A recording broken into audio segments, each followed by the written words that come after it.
There's a law that shapes your whole future. And here's the tragedy. Most people don't even know it exists.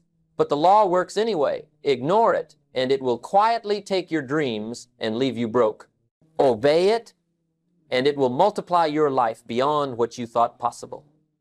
In this lesson, I'm going to show you the hidden law that decides whether you end up rich or broke, happy or bitter, fulfilled or frustrated. You'll see why most people ignore it, and why that mistake costs them everything. But you'll also learn how to use this law to your advantage, to take the same hours you already live and turn them into results you can be proud of. I know the frustration.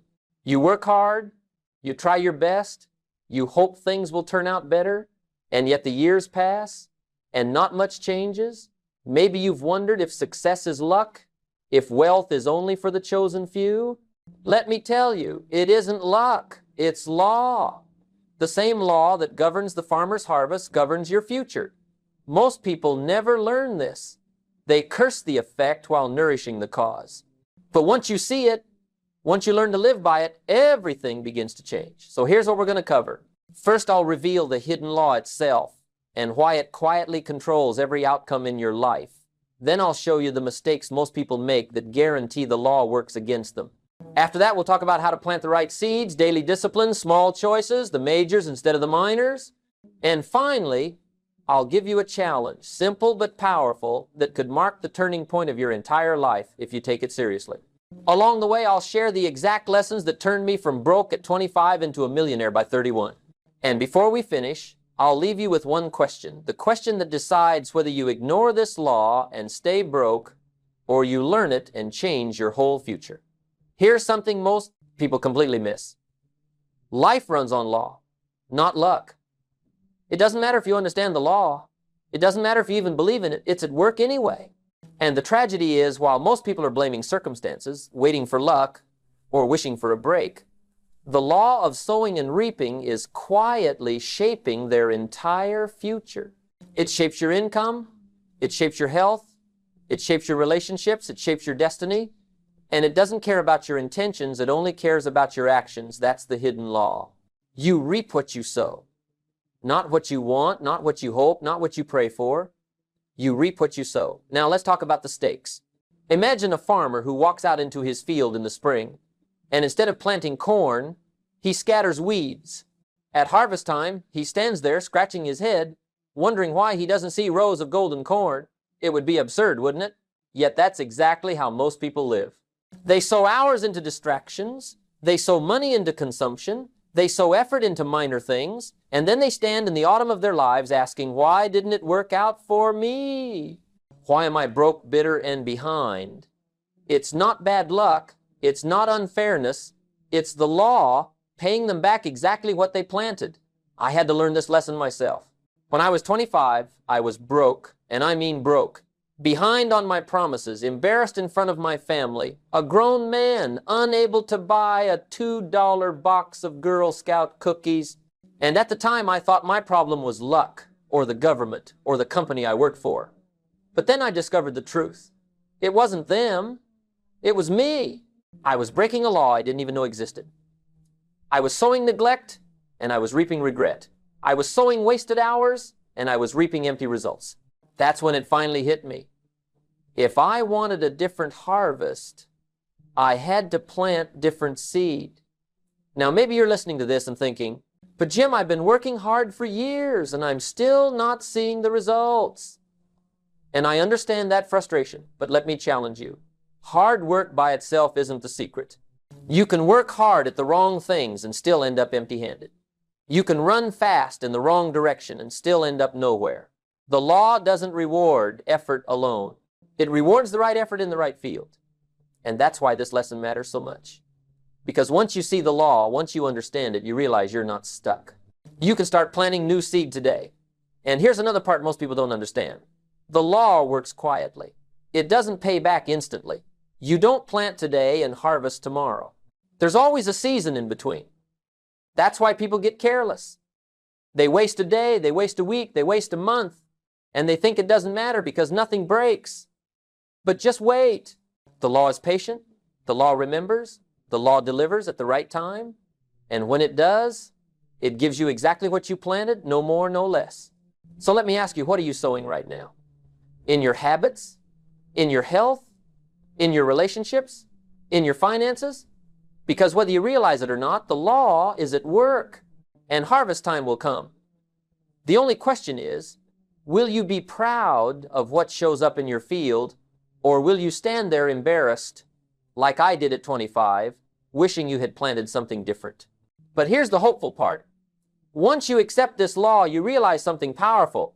The harvest doesn't just reflect what you sow, it reflects more. Life always multiplies. Every small choice, every small habit, every small discipline, it doesn't just return the same, it comes back multiplied. And that's the next lesson I want to show you. Here's what changed everything for me. I realized the law doesn't just return to you what you planted, it always returns more. That's the beauty and the danger. You don't get back one for one. You always get back multiplied. One seed of corn in the ground doesn't give you one more kernel of corn. It gives you a stalk, and that stalk produces ears, and those ears are filled with hundreds of kernels, each capable of creating more stalks, more ears, more kernels. That's the multiplying effect. And that's why this law is either your greatest ally or your worst enemy. Because if you sow wisely, life multiplies your fortune, but if you sow foolishly, life multiplies your regret. Now think about this in practical terms. If you read just 10 pages of a good book every day, you might say, what difference can 10 pages make? But give it a year. That's 3,650 pages, the equivalent of 15 to 20 good books. And what happens to your knowledge, your perspective, your vocabulary, your confidence, when you've read 20 books instead of none? That's the multiplying effect. One small daily seed, harvested later, multiplied into a field of wisdom. The same is true for money. You invest $1, it grows, it compounds, it multiplies, and one day, the harvest looks nothing like the tiny seed you planted at the start. But here's the warning. Neglect works exactly the same way. One cigarette doesn't ruin your lungs. One missed workout doesn't ruin your health. One careless dollar doesn't bankrupt you. One argument doesn't destroy a marriage. But string them together, day after day, week after week, year after year, and suddenly the small neglects have multiplied into tragedy. That's why I say failure is nothing more than a few errors in judgment repeated every day. Just a few. They seem harmless, they seem invisible, but given time, they multiply into disaster. And that's the part that fools most people. They think because nothing changes instantly, it doesn't matter. Skip the discipline today, and life looks the same tomorrow. No big deal. Spend the money instead of saving it, and tomorrow you still have a roof over your head. Watch television instead of reading the book, and the sun still comes up. But give it a decade, give it a harvest season. Suddenly, the one small choice has multiplied into a whole field of weeds, choking out the life you wanted, and then it's too late to say, I didn't know. Because the law doesn't excuse ignorance, it simply multiplies whatever you planted. So here's the choice in front of you. Will you plant seeds of discipline, or will you plant seeds of neglect? Because both grow, both multiply. Both are faithful. The law doesn't forget, the law doesn't fail, it just waits, and then it delivers in abundance. If you want abundance in your harvest, plant abundance in your choices. If you want fortune, sow learning, sow discipline, sow wise association, sow daily effort. Because a single good seed today can multiply into 1,000 blessings tomorrow. And that's the lesson I want you to carry with you. You're never just sowing for today. You're sowing for tomorrow, for next year, for the next decade. And when you understand that, every small decision takes on new weight. Every choice becomes a seed with a multiplied harvest waiting. So don't curse the harvest. Don't envy the harvest of someone else. Just check what you've been sowing. Because the law always tells the truth. Now that we've uncovered the law and we've seen how it multiplies, the next question becomes obvious. Why do so many people ignore it? Why do they live as if the law doesn't exist and then act surprised when the weeds take over? That's where we're going next. Here's what most people completely misunderstand about this hidden law. It doesn't settle accounts immediately. It waits. It delays. And because it waits, because it hides its consequences behind the curtain of time, people think they can get away with breaking it. That's the illusion of time. You skip a day of discipline and nothing falls apart. You spend money you don't have and the roof doesn't cave in. You waste an evening on nonsense and the world looks exactly the same in the morning. And so you tell yourself, see, it didn't matter, but you're wrong. It mattered greatly because the law never forgets. It's simply writing down your account, storing up the consequences, and waiting for the harvest season to arrive. That's why so many live in deception. They think neglect is harmless because it doesn't scream at them today. They believe discipline is optional because its rewards aren't obvious tomorrow. But here's what I discovered. Time is both your best friend and your worst enemy. It multiplies the good, but it also multiplies the bad. Time makes small disciplines look small until one day they become massive. And time makes small neglects look harmless until one day they become devastating. Time has only one question for you. What have you been sowing? Because when the season turns, time hands you the harvest you planted, and you can't talk your way out of it. Let me give you an example. Imagine a man who skips exercise for a day. Nothing changes. He skips for a week, he feels fine. He skips for a month, and maybe his belt gets a little tight, but still no crisis. So he says, see, no big deal. But give it 10 years, give it 20, now the neglect shows up in his health, in his energy, in his future. That's the harvest. Or think about money. $1 spent foolishly today feels like nothing. $1 wasted tomorrow still doesn't sting. But give it 30 years of wasted dollars, and suddenly the harvest is debt, poverty, disappointment. The illusion of time says, you got away with it. The truth of the law says, I was just waiting. Now here's the hopeful side. This delay can work for you just as powerfully. Read 10 pages of a book tonight and tomorrow you won't be a genius. Read 10 pages tomorrow night and still nothing obvious. But keep at it. Keep planting. Give it a year, 2 years, 5 years. Suddenly you're the one with the wisdom, the vocabulary, the confidence, the ideas. You stand out. People say, how did you get so smart? And the answer is simple. I planted when it didn't look like it mattered. I sowed while others wasted. I used the illusion of time to my advantage. And that's the dividing line between success and failure. Successful people understand the delay. They know today doesn't look like much, but they also know the law's at work. They trust the season. They plant faithfully. And when the harvest comes, it looks like a miracle to everyone else, but it isn't. It's just the law multiplied over time. Unsuccessful people, on the other hand, get fooled by the delay. They break the law daily and mistake the silence for permission. Then one day, when the weeds have taken over, when the debt is heavy, when the body is weak, when the years are gone, they cry out, why me? And the law whispers back, because of what you planted. So here's the challenge. Don't be fooled by the quiet. Don't mistake the lack of immediate pain for the lack of consequence. Don't think the law has forgotten. It never forgets. It always pays. The only question is whether it will pay you in regret or in reward. But here's another reason people break the law. It isn't just the illusion of time that tricks them. It's the comfort of minors. The majors are demanding. The majors require discipline. The majors stretch you. But the minors are easy, familiar, and comfortable. And that's why most people keep sowing them, even when they know the law is against them. That's what I want to show you next. Now let me tell you why so many people break this law, not once, not twice, but every day of their lives until the harvest comes due and they wonder what went wrong. It isn't because they're bad people. It isn't because they don't want more. It's because the minors are comfortable. The minors are easy. The minors don't ask much of you. They let you stay the same. And most people, given the choice between a little discomfort today for a big reward tomorrow, or a little comfort today with a heavy price tomorrow, will take the comfort every time. That's human nature. But it's also the trap. See, the majors are demanding. Reading a book takes concentration. Writing down goals takes honesty. Saving money takes restraint. Having a difficult conversation takes courage. Those are majors. They stretch you, they challenge you, they force you to grow. And because they're hard, most people push them aside. But the minors answering one more email, scrolling through your phone, watching another show, tidying up the desk, those are easy. They feel urgent, they feel productive, but at the end of the day, they don't change your life.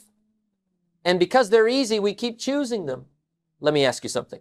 Have you ever spent an entire day busy, running errands, checking lists, handling little fires, and yet when the day was done, you looked back and thought, what did I really accomplish? That's the tragedy of miners. They fill the day, they use the hours, they tire you out, but they don't move you an inch closer to fortune, freedom, or fulfillment. And then you repeat it tomorrow, and the next day. And suddenly 10 years have passed, and you realize you've sown nothing but miners. That's how lives get wasted, not through great calamities, but through the quiet comfort of small things. I know this from personal experience. At 25, I was broke, not because I wasn't busy, but because I was busy with the wrong things. I worked hard. I showed up. I stayed late. But my hours were given to miners. And the harvest of miners is always the same: disappointment. It doesn't matter how sincere you are, how hardworking you are, how hopeful you are. If the seed is wrong, the harvest is wrong. That's the law. And that's the lesson I had to learn. And here's the danger. The miners disguise themselves as majors. They pretend to be important. The phone buzzes, the inbox fills, the television flashes, the chores pile up, and they all shout, urgent, urgent, handle me now. Meanwhile, the majors sit silently in the corner, waiting. The majors never shout, they whisper. And unless you train yourself to hear the whisper, you'll spend your life obeying the scream. And the scream always belongs to the miners. So here's the warning.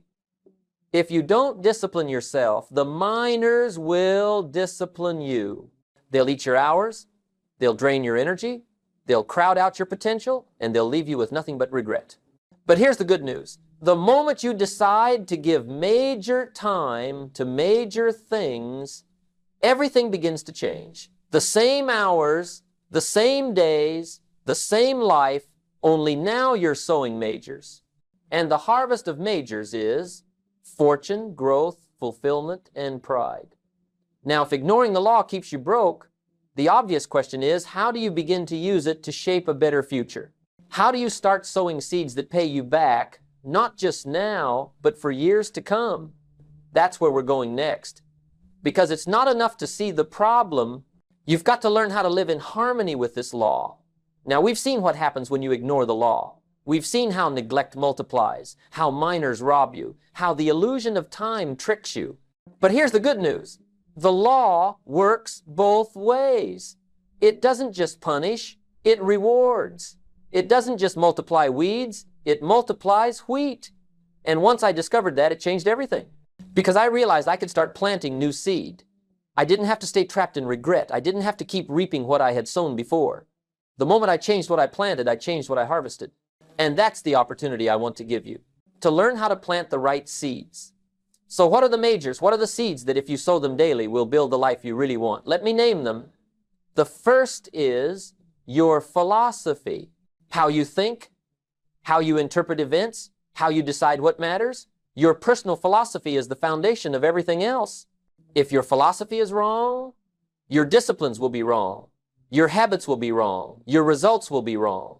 But refine your philosophy, sharpen the way you think, and suddenly your choices line up differently. I used to blame the government, the company, the economy. My mentor said, Jim, take that list of excuses and tear it up. The problem isn't out there. The problem is in here. That's when I wrote a new word at the top of the page, me. And that shift in philosophy changed my whole future. The second seed is your skills. You've got to work harder on yourself than you do on your job. Because your job will pay you a wage, but your self-development can pay you a fortune. Skills make you valuable. Skills give you leverage. Skills open doors. I discovered that my income would never exceed my level of personal growth. If I wanted more, I had to become more. If I wanted to be paid more, I had to bring more value to the marketplace. And the marketplace doesn't pay for time, it pays for value. That's why self-education is the seed of fortune. Every book, every seminar, every lesson you plant in yourself multiplies into income, influence, and opportunity. The third seed is your associations. Who you spend time with shapes who you become. You don't escape it. You can't fight it. You will always rise or fall to the level of your 5 closest relationships. That's why at 25, I looked around at the crowd I was running with, and I asked myself, is this where I want to end up? The answer was no. So I had to change my associations. Not because I stopped caring about people, but because I cared too much about my future to let the wrong crowd decide it for me. If you want to plant wisely, plant yourself among people who challenge you, who inspire you, who pull you upward instead of dragging you down. Because associations are soil, and if the soil is bad, the seed will struggle no matter how hard you try. And the fourth seed is your goals. The picture of your future, because without a design, you'll drift. Without a map, you'll wander. And wandering never leads to fortune, it only leads to frustration. That's why I challenge people to write it down. Don't just keep your goals in your head. Ink it, put it on paper. Make it real. Ask yourself, what do I want in 5 years? What do I want in 10 years? Who do I want to become? What do I want to give? What do I want to see, to experience, to leave behind? And when you've written it, when you've made it clear, then every day becomes an opportunity to plant toward that vision. Goals give you direction. They make discipline meaningful. They turn ordinary days into building blocks of an extraordinary life. So let me ask you, what are you sowing? Are you sowing philosophy, skills, associations, and goals? Or are you still sowing neglect, distraction, excuses, and drift? Because the law is at work either way. If you plant the majors, your harvest will be rich. If you keep scattering minors, your harvest will be bitter. That's the choice. That's the challenge. And the exciting part is, you don't need a miracle. You don't need someone else to change. You don't need luck. All you need is to start planting the right seed today. But here's the caution. Even if you plant the right seed, even if you've got the right majors, your harvest is still at risk because weeds never stop growing. Distractions never stop calling. Minors never stop competing. That's why it's not enough to plant wisely. You've also got to protect your field. And that's where I want to take you next. Now let me tell you something important. It's not enough to plant the right seed. It's not enough to sow majors instead of minors. Because even once you've planted wisely, your field is still under attack. Weeds don't need permission to grow. Distractions don't need an invitation to show up. Neglect doesn't ask for your approval. It creeps in silently while you're not looking, while you're not paying attention. And before you know it, the weeds choke out the wheat. The distractions consume the hours. The minors crowd out the majors. That's why one of the most important disciplines of life is not just sowing, but guarding, protecting what matters, keeping the weeds out of the field. Here's the principle. Every yes to a minor is a no to a major. You only get 24 hours a day, no more. And if you give those hours away to every knock on the door, every buzz of the phone, every trivial request, then the majors, your health, your goals, your growth, your future, are starved. They're left with scraps. And scraps don't build a harvest. I had to learn that hard truth. For years, I said yes to everything. Every meeting, every distraction, every request. And I thought I was being helpful. I thought I was being generous. But in reality, I was broke. Because while I was giving my life away to minors, the majors were dying of neglect. So let me ask you, who's stealing your time? What's stealing your energy? Is it endless entertainment? Is it shallow conversations? Is it people who drain you instead of challenge you? Because if you're not careful, your environment will decide your harvest. The people around you are like soil. Good soil will nourish you, inspire you, stretch you. Bad soil will drain you, poison you, and eventually ruin your crop. That's why I tell people, check your associations. Look at the 5 people you spend the most time with. If you don't like the average, change the company. Not because you're better than them, but because you care too much about your future to let the wrong soil choke out your seed. And it's not just people, it's habits, it's environment, it's what you allow into your mind and into your day. A farmer can't plant wheat and then leave the gate open for the weeds to run wild. He can't sow corn and then never pull the thorns. If he does, the harvest is ruined. And you can't sow majors and then sit back and hope it works out. You've got to guard the field, protect the hours, watch the habits, pull out the weeds early before they multiply. Because neglect, like discipline, always compounds. And if you don't guard your field will guard itself with weeds. Now here's the challenge. The majors will never demand your attention. They'll never chase you down. They'll never scream at you. They wait quietly for you to choose them. The miners scream, the weeds spread, the distractions multiply. So unless you discipline yourself, the weeds win by default. But once you decide to guard your field, once you make the majors untouchable, once you say no to the minors, something powerful happens. You free up your time, your energy, your focus, and suddenly the right seeds flourish. The harvest comes in strong, not choked, not stunted, but full and rich. So let me leave you with this thought. Planting the right seed is the first step. Guarding that seed is the second.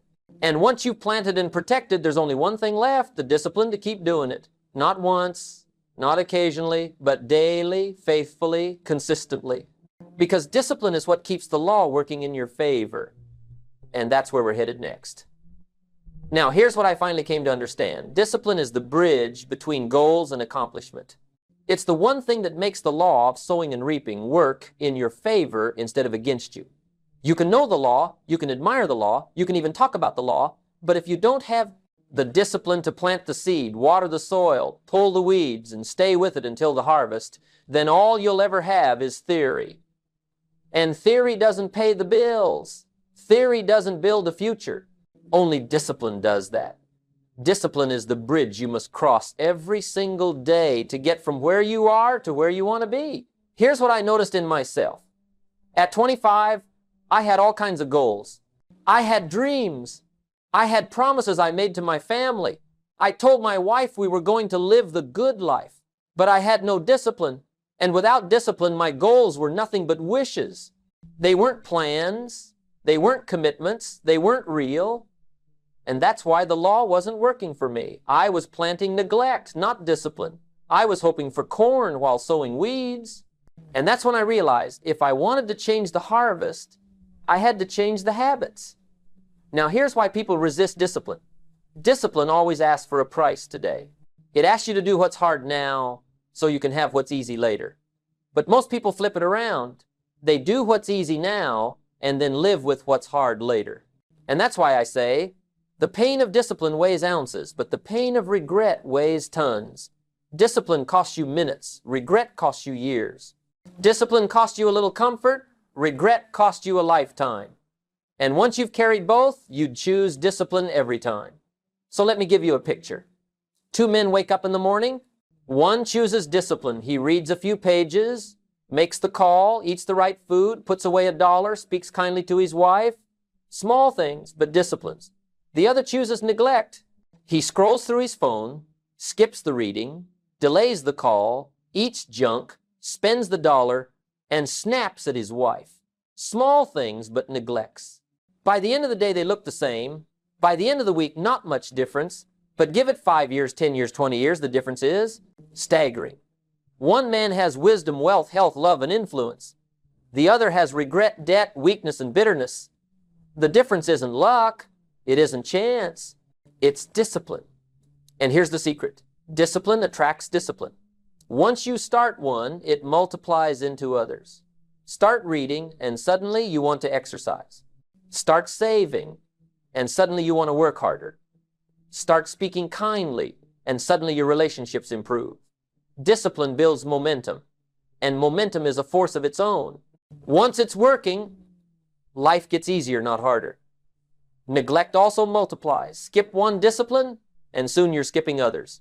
Neglect builds its own momentum, and momentum is what makes success feel inevitable for some, and failure feel inevitable for others. But the truth is, it's all choice. It's all the law, enforced by discipline or broken by neglect. So let me ask you a direct question. What's the one discipline you've been avoiding? What's the one bridge you've refused to cross? Because until you face it, until you pay the small price of discipline, your goals will remain across the river, taunting you, reminding you of what could have been. But the moment you step onto that bridge, the moment you pay the price, you feel the shift. You feel the distance closing. And that's when you know the law is finally working for you. But here's something even bigger. Discipline isn't just about reaching goals, it's about designing a life. Because if all you ever do is make a living, you may survive. But if you learn to discipline yourself to design, you can thrive. And that's what I want to show you next. Here's the final lesson I want to leave with you. It's possible to work hard all your life and still miss the point. You can make a living, pay the bills, buy the groceries, raise the kids, and yet never design a life. A living will keep you fed, but it won't keep you fulfilled. A living will give you a bed to sleep in, but it won't give you dreams to wake up for. A living will get you through the week, but it won't give you the joy of building something extraordinary. And that, my friend, is the tragedy of so many. They end up with a living, but not a life. They end up with survival, but not significance. And it doesn't have to be that way. So what's the difference? A life is designed. A living is just accepted. A life is planned, crafted, built with intention. A living is what you get when you drift.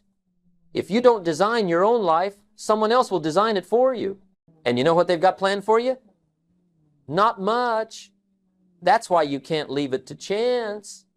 You can't leave it to your boss, the government, or the economy. You've got to pick up the pen and write it yourself. What do you want? Where do you want to go? Who do you want to become? What do you want to give, to see, to experience, to leave behind? Those are the questions that design a life. And without them, you're just earning a wage, filling a schedule, and hoping something better shows up. Now here's the beautiful part. Discipline is what makes design possible. Because without discipline, your design remains a wish. You can draw up the blueprint, but without discipline, you'll never build the house. You can write down the goals, but without discipline, they never become reality. You can dream of the future, but without discipline, the dream stays in your head. It's discipline that translates the design into daily action, daily planting, daily sowing, and it's discipline that keeps the weeds out, the distractions out, the minors out. That's how you go beyond making a living and start making a life. Let me give you a picture. Imagine two people working the same job, earning the same wage. One simply works for the paycheck. The other uses that job as the foundation to build a life. He reads on his lunch break, saves a portion of his income, builds new skills, expands his vision, writes his goals, disciplines himself to grow.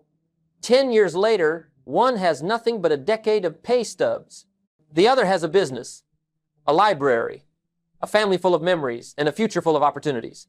Same wage, same hours, same circumstances, different design. And here's what else I've learned. Discipline doesn't restrict you, it frees you. Neglect is the prison. Neglect of health puts you in bondage to sickness. Neglect of finances puts you in bondage to debt. Neglect of learning puts you in bondage to ignorance. Neglect of goals puts you in bondage to drift. But discipline sets you free. It frees your body, it frees your mind, it frees your future. And when you put discipline to work in designing your life, suddenly you find freedom where others only see limits. So let me challenge you. Don't just design your next weekend. Don't just design your next vacation. Design your life. Sit down with pen and paper and map it out. What do you want your days to look like? Your years? Your legacy? Because one thing's for certain. If you don't decide, life will decide for you. And life usually settles for less than you could have had. So the law is always working. It never sleeps. It never pauses. It always multiplies what you plant. The only question is, will it work for you or will it work against you? The answer is in your design, your discipline, your decision today. So here we are at the end of our time together.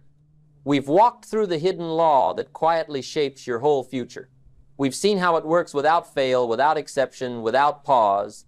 You reap what you sow. You reap later than you sow. You reap more than you sow. That's the law. It's always been the law. And it doesn't care whether you believe it, ignore it, deny it, or resist it. It still works.